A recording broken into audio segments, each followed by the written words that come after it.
Ok, mis hermanos, estamos hablando de las necesidades urgentes para las cuales Dios ha llamado a los pastores. Y hemos visto dos: la necesidad de guiar a la iglesia en su misión, de expandirse, de llenar la tierra con la imagen de Cristo. Y también de ser fieles en creer y vivir la verdad de Dios. Pero también el pastor es llamado a guiar a la iglesia en consuelo, en medio de las aflicciones. Y eso viene de esa realidad de vivir en el ya pero todavía no. Que debido a ese ya pero todavía no, somos partícipes del reino glorioso de Cristo, de la nueva creación, pero todavía seguimos en este mundo por un tiempo con las aflicciones, angustias, tormentas y problemas que nos acompañan en esta vida. Eso es algo que Cristo mismo nos dijo en Juan 16. En verdad os digo que lloraréis y os lamentaréis, pero el mundo se alegrará. Estaréis tristes, pero vuestra tristeza se convertirá en alegría. Cuando la mujer está para dar a luz, tiene aflicción porque ha llegado su hora. Pero cuando da a luz al niño, ya no se acuerda de la angustia, pero la alegría de que un niño haya nacido en el mundo. Por tanto, ahora vosotros tenéis también aflicción, pero yo os veré otra vez, y vuestro corazón se alegrará, y nadie os quitará vuestro gozo. Esas cosas os he hablado para que en mí tengáis paz. En el mundo tenéis tribulación, pero confiad, yo he vencido al mundo. Debido a que el pueblo de Dios había creído la verdad de la luz revelada por Cristo, iban a ser odiados por el mundo. Además, por haber salido del reino de tinieblas y activamente rebelarse contra su príncipe, el maligno sigue atacándolos. Y debido a que la nueva creación de Cristo está inaugurada y no cumplida todavía, los cristianos van a seguir luchando contra los efectos de un mundo caído, de esos gemidos de la creación sufriendo de la vanidad. Eso también es la realidad a la cual Cristo responde con su petición al Padre de levantar obreros para la cosecha. No era simplemente la realidad de almas inconversas con la necesidad de ser salvadas, que Cristo pidió al Padre por obreros. Eso quizás es una de las maneras más comunes en que usamos este texto. Hablamos en un contexto misionero. Hay que enviar hombres a la cosecha del mundo. Hay almas perdidas que necesitan salvarse. Necesitamos enviar obreros y que Dios levante hombres. Pero ¿cuál es la necesidad que también Cristo ve en ese contexto? Dice en versículo 36. Y viendo las multitudes, tuvo compasión de ellas, porque estaban angustiadas y abatidas, como ovejas que no tienen pastor. No simplemente las vio como inconversas, sino un pueblo angustiado y abatido, como ovejas sin pastor. Entonces, esos obreros no son simplemente para cosechar, sino para consolar y traer ayuda y consuelo y guía a esas almas angustiadas y abatidas. Aunque todo creyente que ha disfrutado del consuelo de Dios es un instrumento en las manos de Dios para mostrar ese consuelo a otros, también es la responsabilidad especial de Dios, tanto especial de los pastores, tanto sufrir, ser consolado por Dios y poder compartir ese consuelo a las ovejas. Eso es lo que Pablo enseña a los corintios en 2 Corintios 1, 3-7. Bendito sea el Dios y Padre de nuestro Señor Jesucristo, Padre de misericordias y Dios de toda consolación, el cual nos consuela en toda tribulación nuestra, para que nosotros podamos consolar a los que están en cualquier aflicción, con el consuelo que nosotros mismos somos consolados por Dios. Porque así como los sufrimientos de Cristo son nuestros en abundancia, así también abunda nuestro consuelo por medio de Cristo. Pero si somos atribulados, es para vuestro consuelo y salvación. O si somos consolados, es para vuestro consuelo. Que obra al soportar las mismas aflicciones que nosotros también sufrimos. Y nuestra esperanza respecto de vosotros está firmemente establecida, sabiendo que como sois copartícipes de los sufrimientos, así también lo sois de la consolación. La aflicción no es solamente un problema para la iglesia, sino también aquí es para el pastor. El pastor muchas veces en las epístolas pastorales o en el ejemplo de Pablo es llamado a sufrir y ser un ejemplo de sufrimiento, de ser una guía en sufrimiento, de ser en la primera fila, el primer rango de sufrimiento, para que Él pueda dar el consuelo que Él recibe de parte de Dios a la iglesia.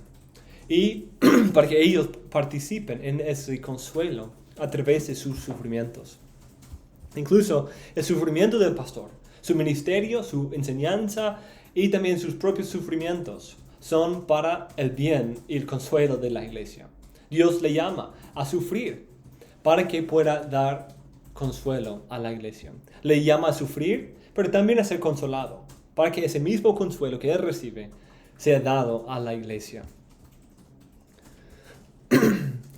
Tanto para el pastor como para el creyente, el consuelo de Dios nunca es para que se termine en esa persona. Sin embargo, Pablo reconoce que sus sufrimientos y consuelo sirven para que pueda consolar a otros en su sufrimiento. Y cuando ellos estén consolados, serán capaces de consolar también a otros. La iglesia necesita consuelo. Y es parte de lo que Dios nos ha dado en la salvación. Como el texto que yo prediqué ese domingo.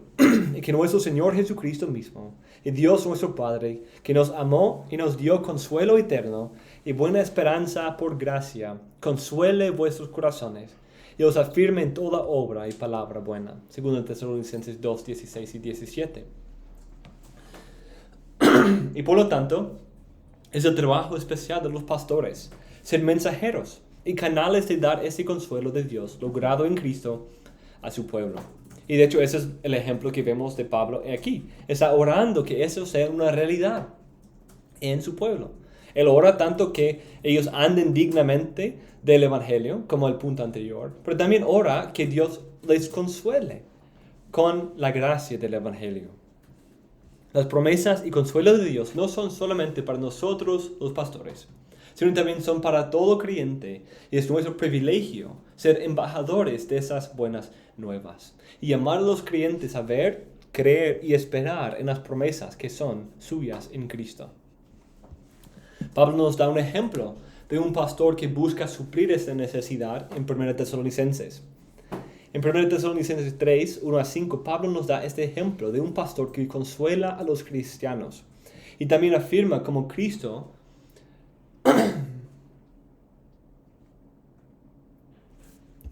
afirma la realidad inevitable de aflicciones en la vida cristiana, como Cristo también lo había afirmado.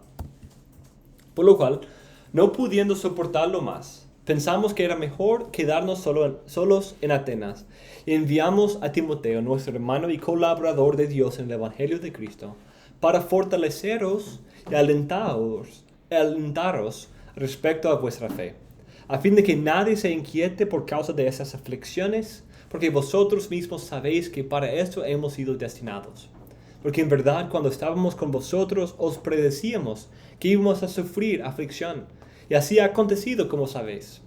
Por esto también yo, cuando ya no pude soportar más, envié para informarme de vuestra fe, por temor a que el tentador os hubiera tentado y que nuestro trabajo resultara en vano. Noten el lenguaje de Pablo aquí en este pasaje. Uno dice que fuimos destinados para las aflicciones.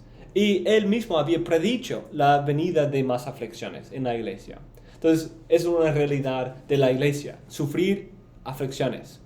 Pero Pablo envía a Timoteo para fortalecer y alentarles en medio de esas aflicciones. Pablo, incluso, noten su lenguaje en versículo 5. No pude soportar más. Pensando en el estado y la condición de la iglesia y cómo estaban pasando esas aflicciones. Cómo les iba en medio de esas aflicciones. Pablo quería saber de ellos. Quería poder animarlos, alentarlos en medio de eso. Y él quería ir a verlos de persona, pero cuando no pudo soportarlo más, no pudo esperar más de escuchar de sus hijos. Y en medio de sus aflicciones, como una madre ama a sus hijos y busca con un gran anhelo y cariño, amarles en medio de aflicciones y consolarles como una madre con sus nenas. Eso es lo que Pablo está haciendo aquí, consolándoles, fortaleciéndoles, alentándoles en medio de las aflicciones. Debido a la inevitabilidad de las aflicciones, Pablo era intencional en conocer del estado de la iglesia a través de mensajero o como era su deseo, su anhelo, su propia visita, para poder compartirles un aliento y asegurarles la victoria que van a tener sobre sus enemigos. En esta carta también Pablo toca algunas doctrinas y pensamientos errados que habían producido tristeza y aflicción en el corazón de los tesalonicenses. No era solamente la persecución o los problemas o la muerte, pero también falsa enseñanza que había causado aflicción y tristeza. Debido a no entender la plenitud de la obra de Cristo en la resurrección y que aplica a los presentes, pasados y futuros, estaban tristes y angustiados por la muerte de sus amados antes de la venida del Señor. Pero Pablo toma la oportunidad para corregir esta idea y usar la verdad para consolar sus almas. No es solamente una verdad que Pablo puede usar para consolarles, sino también ellos deben tomar esta verdad y poder consolar a los demás. 1 Tesalonicenses 4, 13 a 18. Pero no queremos, hermanos, que ignoréis acerca de los que duermen, para que no os entristezcáis como lo hacen los demás que no tienen esperanza. Porque si creemos que Jesús murió y resucitó, así también Dios traerá con él a los que durmieron en Jesús. Por lo cual os decimos esto por la palabra del Señor, que nosotros los que estemos vivos y que permanezcamos hasta la venida del Señor, no precederemos a los que durmieron. Pues el Señor mismo descenderá del cielo con voz de mando, con voz de arcángel y con la trompeta de Dios, y los muertos en Cristo se levantarán primero. Entonces nosotros los que estemos vivos y que permanezcamos seremos arrebatados juntamente con ellos en las nubes al encuentro del Señor en el aire, y así estaremos con el Señor siempre. Por tanto, confortaos unos a otros con estas palabras. Aquí vemos un ejemplo del 2 Corintios 1, 3 a 7. ¿Cierto? Estamos viendo esa realidad de Dios dar consuelo al pueblo y el pueblo dar consuelo a otros, llevándose a cabo. Pablo puede dar consuelo a través de la verdad de la resurrección de todos los santos a los tesalonicenses. Y de ahí les dice que se consuelen los unos a los otros con esta misma verdad. Al entender la verdad y ser consolados, ellos pueden usar esa verdad para consolar a otros que están luchando con esa misma idea. El consuelo recibido se convierte en el consuelo dado a otros.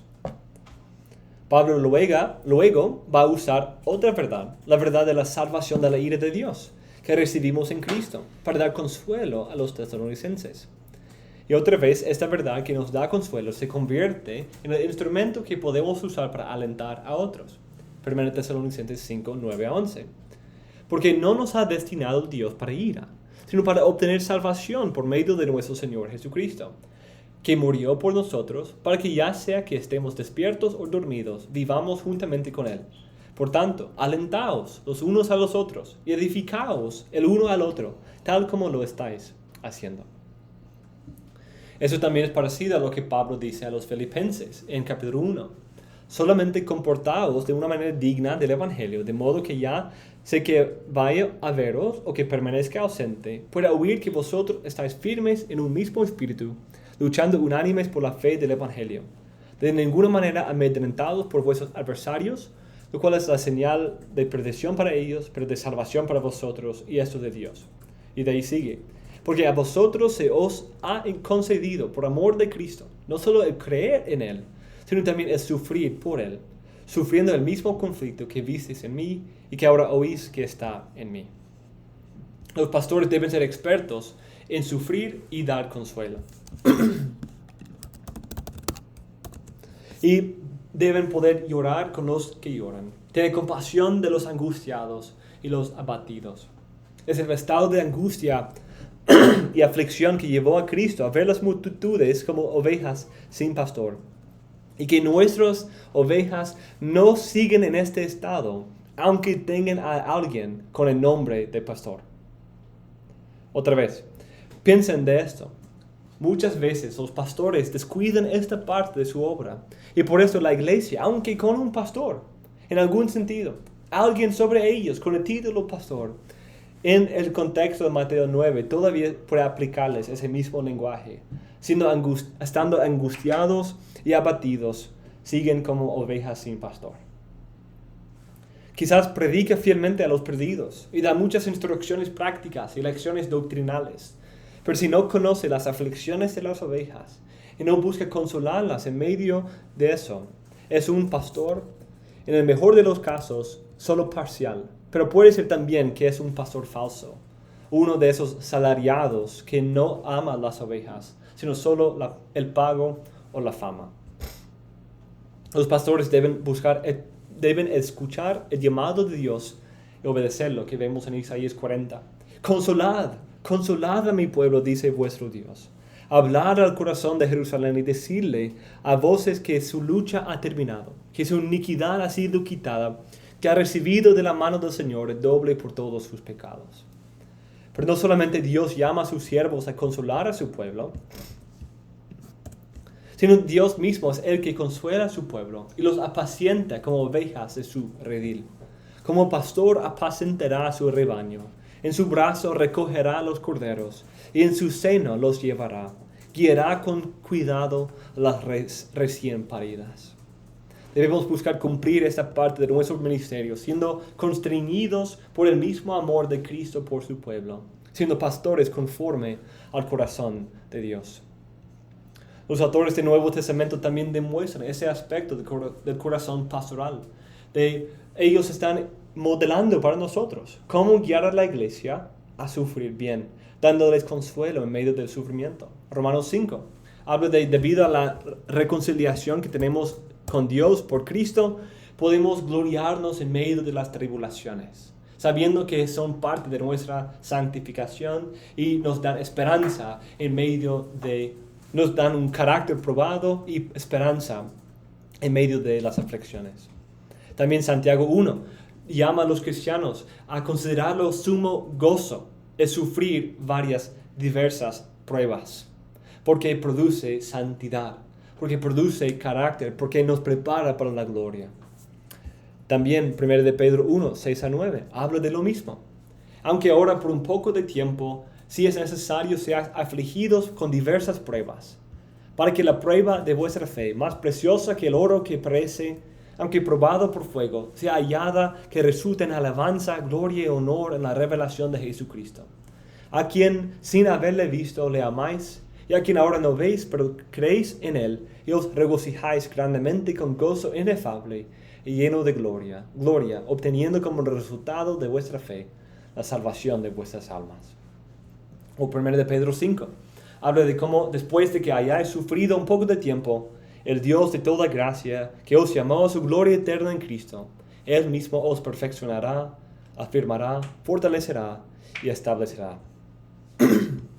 Si consideramos el ejemplo pastoral de nuestro Señor, de los autores del Nuevo Testamento, debemos ser confrontados por la realidad de que el pastor debe buscar consolar a las ovejas de Dios en medio de sus pruebas y aflicciones. Eso es una parte esencial de lo que significa ser un pastor conforme al corazón de Dios. Dios mismo es el Dios de toda consolación y nos ha consolado en Cristo, y sus siervos deben buscar ser instrumentos de aquella consolación para con sus ovejas.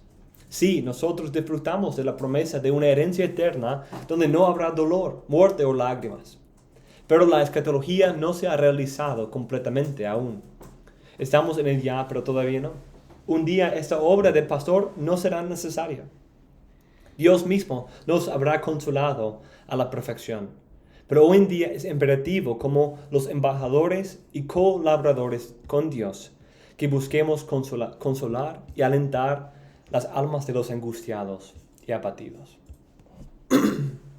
Y en cuarto lugar, hay una gran necesidad de que la iglesia tiene de ser protegida de la falsa enseñanza. Un día todos los creyentes tendrán la misma fe. Un día, después de ese ya, pero todavía no habrá más herejía, error o falsa enseñanza. No habrá más debate sobre el bautismo, sobre la eternidad, sobre la soberanía de Dios, sobre la escatología. Estaremos todos de una misma mente en el sentido más completo. Pero ese día no ha venido todavía. El enemigo sigue buscando dividir o destruir la iglesia a través de falsa doctrina. Y los pastores son llamados a entrenar a la iglesia en la sana doctrina y la vida que la acompaña, pero también a protegerla de la falsa doctrina y su pecado acompañante. Eso es una enseñanza muy frecuente en las epístolas pastorales y también es el ejemplo consistente de todos los otros autores del Nuevo Testamento. Todos los autores del Nuevo Testamento nos muestran la necesidad de guiar a los creyentes en una fe consistente con la verdad que profesamos, la consolación en medio de las pruebas y también la defensa del depósito divino de la falsa enseñanza. En primer lugar, Pablo habla tanto a Timoteo como a Tito acerca de la necesidad de proteger a la iglesia de la falsa enseñanza. De hecho, es de esa realidad, esa realidad que Pablo inicia su primera carta a Timoteo.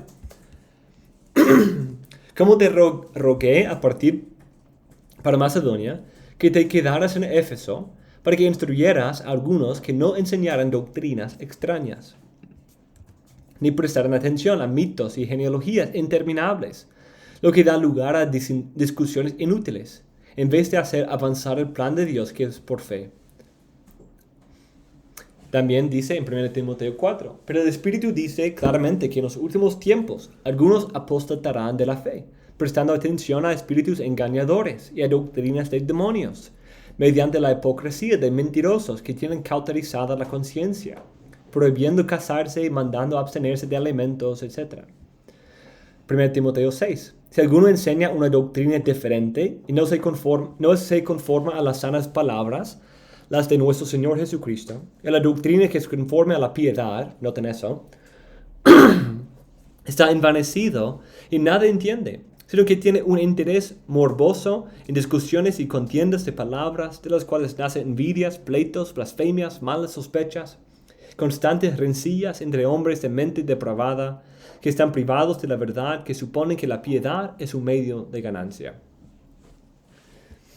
También en 2 Timoteo 3, pero debes saber esto, que en los últimos días vendrán tiempos difíciles, porque los hombres serán amadores de sí mismos, avaros, jactanciosos, soberbios, blasfemos, desobedientes a los padres, ingratos, irreverentes, sin amor, implacables, calumniadores, desenfrenados, salvajes, aborrecedores de lo bueno, traidores, impetuosos, envanecidos, amadores de los placeres en vez de amadores de Dios, teniendo apariencia de piedad, pero habiendo negado su poder, a los tales evita. Porque entre ellos están los que meten en las casas y llevan cautivas a mujercillas cargadas de pecados, llevadas por diversas pasiones, siempre aprendiendo, pero que nunca pueden llegar al pleno conocimiento de la verdad. 2 Timoteo 4. Te encargo solemnemente en la presencia de Dios y de Cristo Jesús, que ha de juzgar a los vivos y a los muertos, por su manifestación y por su reino. Predica la palabra. Insiste a tiempo y fuera de tiempo. Redarguye, reprende, exhorta con mucha paciencia e instrucción. Porque vendrá tiempo cuando no soportarán la sana doctrina, sino que teniendo comezón de oídos, acumularán para sí maestros conforme a sus propios deseos. Tito también, 1:10-11. Porque hay muchos reverdes, habladores vanos, engañadores, especialmente los de la circuncisión, a quienes es preciso tapar la boca, porque están trastornando familias enteras, enseñando por ganancias deshonestas cosas que no deban. Aquí encontramos una gran diversidad de falsas enseñanzas. De hecho, esto es conforme a la revelación de Cristo el Espíritu, quien declara la venida de falsos maestros. Y esa falsa doctrina es tanto una fe mala como una vida pecaminosa. Noten eso, en todos esos pasajes hay esas dos realidades. Y es una realidad transgeneracional y aún más mientras se acerque más la venida de nuestro Señor. Y de hecho es esa misma realidad que vemos en Efesios 4, ese texto clave que habla de por qué Dios establece a los pastores. Él dio a algunos pastores y maestros a fin de capacitar a los santos para la obra del ministerio, para la edificación del cuerpo de Cristo, hasta que todos lleguemos a la unidad de la fe y conocimiento pleno, como ya hemos leído. Pero versículo 14 dice, para que ya no seamos niños, sacudidos por las olas y llevados de aquí para allá por todo viento de doctrina, por la astucia de los hombres, por las artimañas engañosas del error. Entonces, el pastor debe capacitar a la iglesia a ejercer sus dones y cumplir sus llamados, a conocer y entender la verdad y ser maduros en su fe, y también de poder evitar y protegerse de los vientos y olas de las varias doctrinas falsas. Ese es el ejemplo consistente de muchos de los libros del Nuevo Testamento. Gálatas, 1 Corintios 15, Colosenses, 2 Tesalonicenses. Son pasajes donde Pablo busca corregir o proteger las iglesias de la introducción de enseñanzas falsas que sirven para trastornar la fe de la iglesia o presentan un evangelio rival al único verdadero. Además, Judas, 2 de Pedro, todas las cartas de Juan, también hablan de esa realidad, como una realidad transgeneracional que afecta a la iglesia y nos muestran ejemplos de los primeros pastores inspirados que buscaban corregir los errores de sus generaciones, de su generación,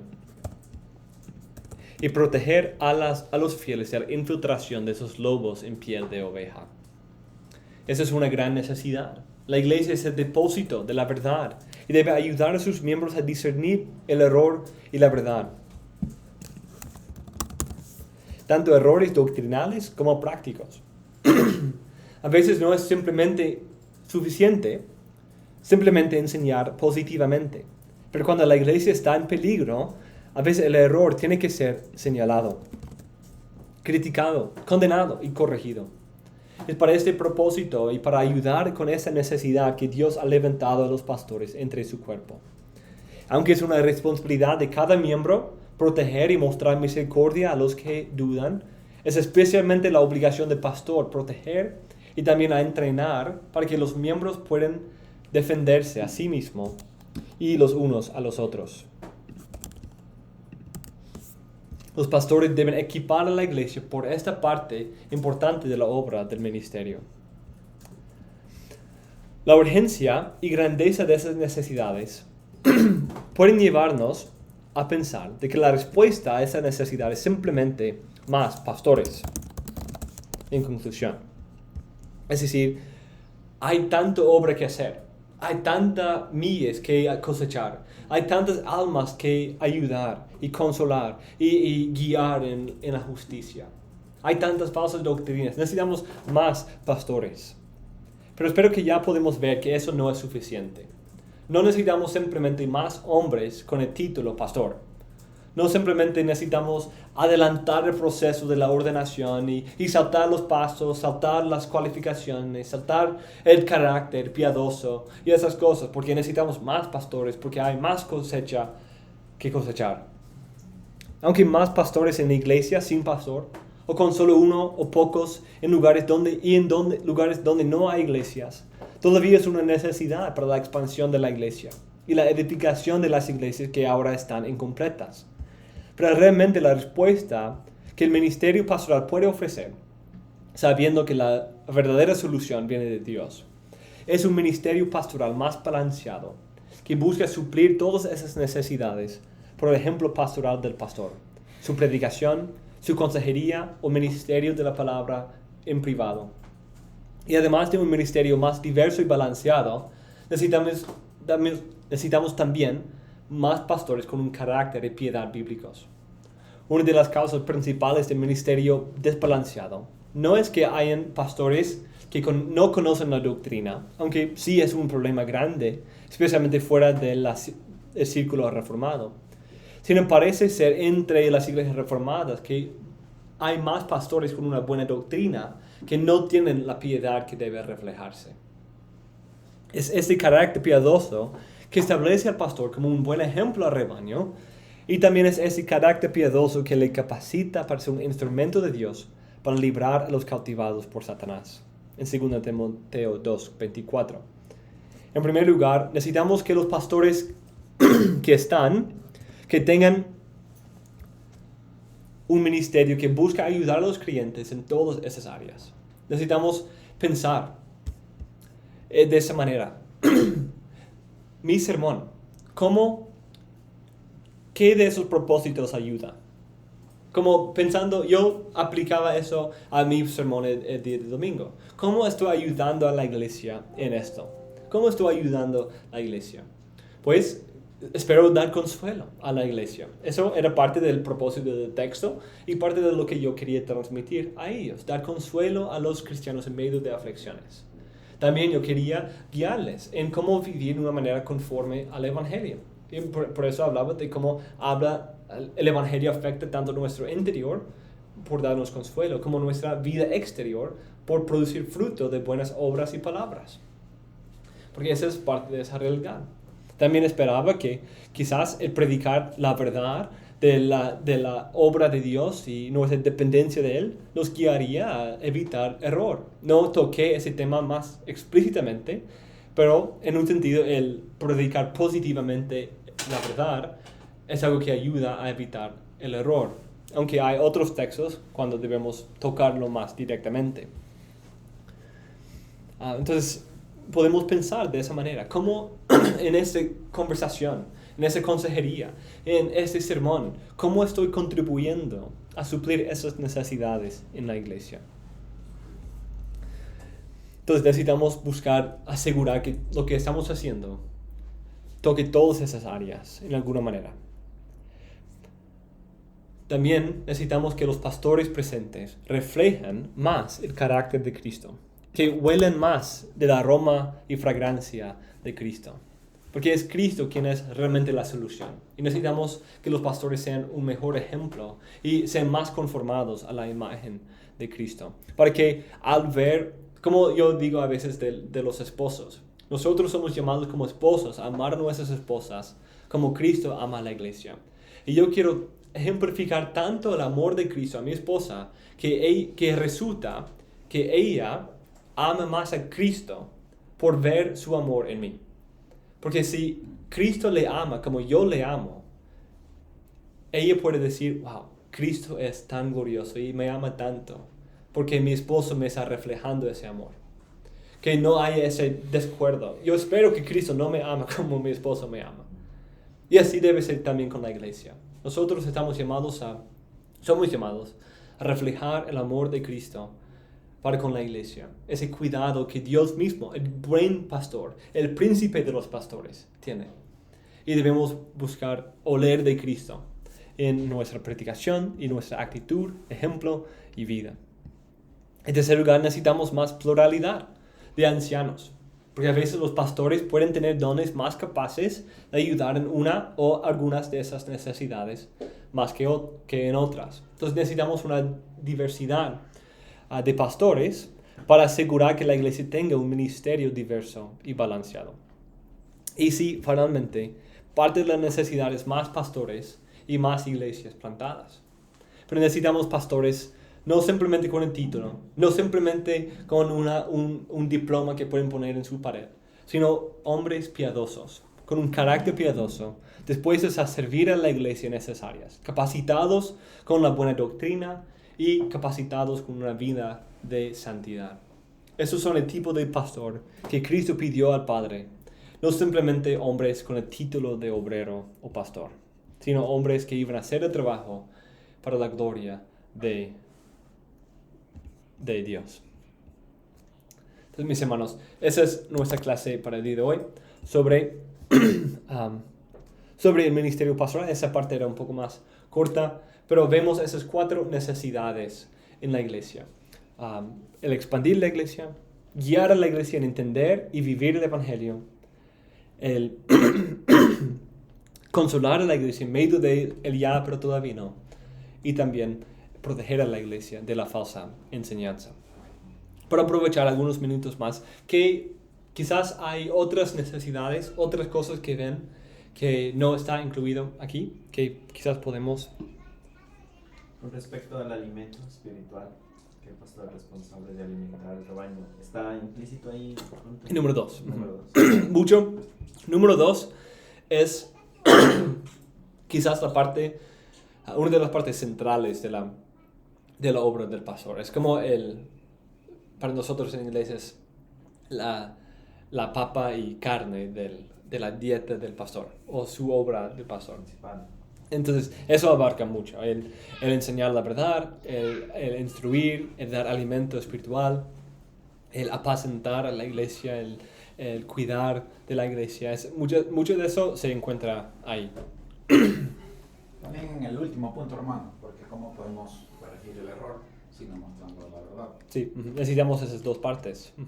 Y hemos hablado de eso, como a veces tendemos a tener una teología de reacción. Simplemente tomamos el error de este grupo y vamos al otro extremo, en vez de realmente construir una fe bíblica desde las Escrituras. Y eso es, el pastor debe corregir, pero debe hacer su teología en base de la palabra de Dios, no simplemente en no ser como ellos. Entonces, ¿qué otras cosas? Quizás. Y hablando de la exhortación como tal y la disciplina que se debe aplicar, donde Yo lo vería en número 2 también. Que es exhortar, es hacer eso. Es ayudar a la iglesia a vivir de una manera conforme al Evangelio. Y cuando no lo están haciendo, proteger la iglesia de eso, de que el Evangelio sea reprochado y blasfemado. Y entonces, por medio de disciplina. sí, por medio de la disciplina. Cuando alguien está viviendo de una manera que está blasfemando, reprochando el Evangelio, una de las maneras que la iglesia puede mostrar al mundo que eso no es conforme al Evangelio, eso no es lo que predicamos, es por la disciplina. La parte de consejería o de aconsejar, ¿dónde estaría incluido? 2 y 3.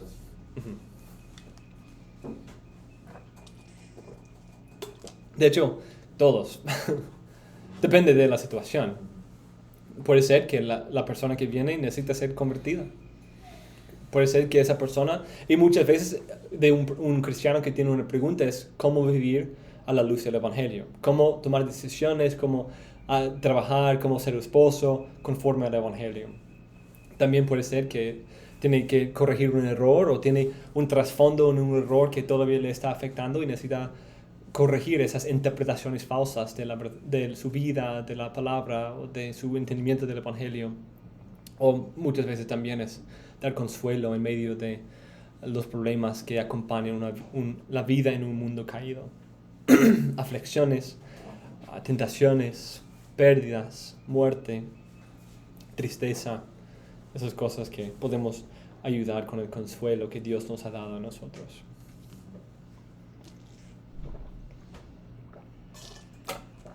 Bueno, tal vez el hecho de formar más pastores, o lo que ustedes están haciendo en estos momentos, es el ministerio específico. Sí, yo lo vería bajo la idea de expandir y también esa idea de ser fiel, mantener fiel el Evangelio. Porque era... ¿Qué cosa? Unido, el punto unido. Sí.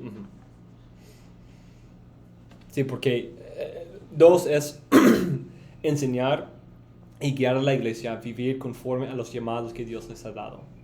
Y eso es para los miembros y también para los otros pastores.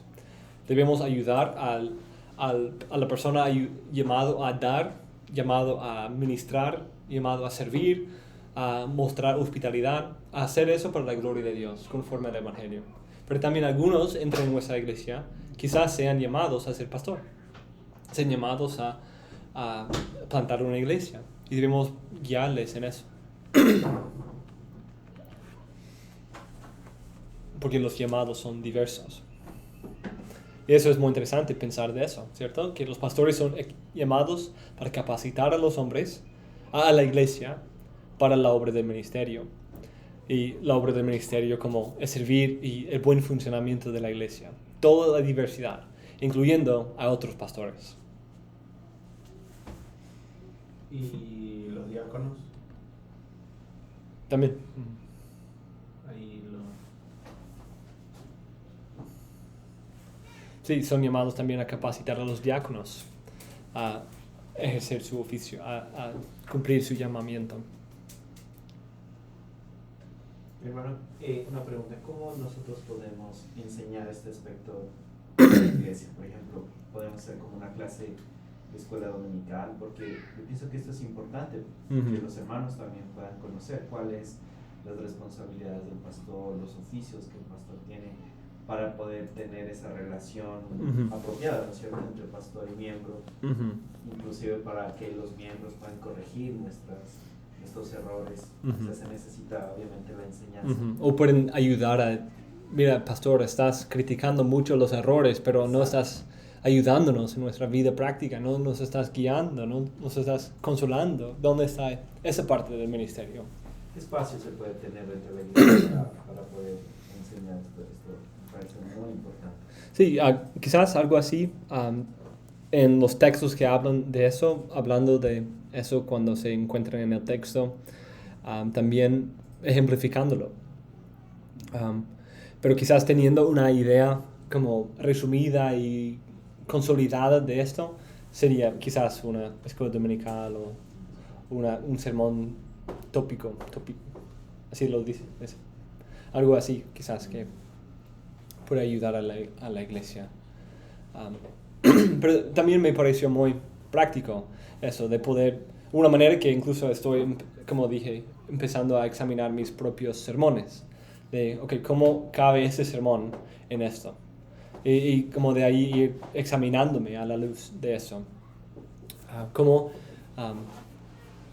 eso va a ayudar en la iglesia en algunas de esas necesidades? No todo sermón tiene que tocar todos, especialmente no al mismo nivel, porque cada texto es diferente, la Biblia es diversa, y algunos que su enfoque principal es eso. Gálatas, su enfoque principal es corregir el error. Judas también, eso es su enfoque principal del texto, del libro, es hacer eso. Pero 1 Tesalonicenses parece que su enfoque principal es dar consuelo a la iglesia. O Filipenses también. Efesios, Colosenses parece, sí, Colosenses tiene un poco de evitar el error, pero se enfoca mucho en andar dignamente del evangelio, de cuál es la verdad que hemos recibido, el evangelio que hemos creído, y cómo vivir como esposo, como miembro de la iglesia, como ladrón anterior, cómo vivir a la luz de eso en las varias esferas de la vida. Entonces, teniendo un ministerio diverso refleja la Biblia. Y otra vez vemos esa necesidad de que la Biblia completa sea nuestro libro de texto de teología pastoral. Porque toda la Biblia nos está ayudando en todas esas áreas. Y quizás otras que podemos ver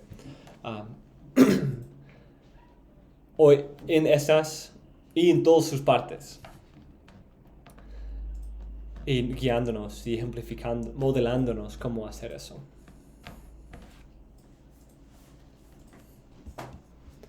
Listo. Entonces con eso cerramos esta clase.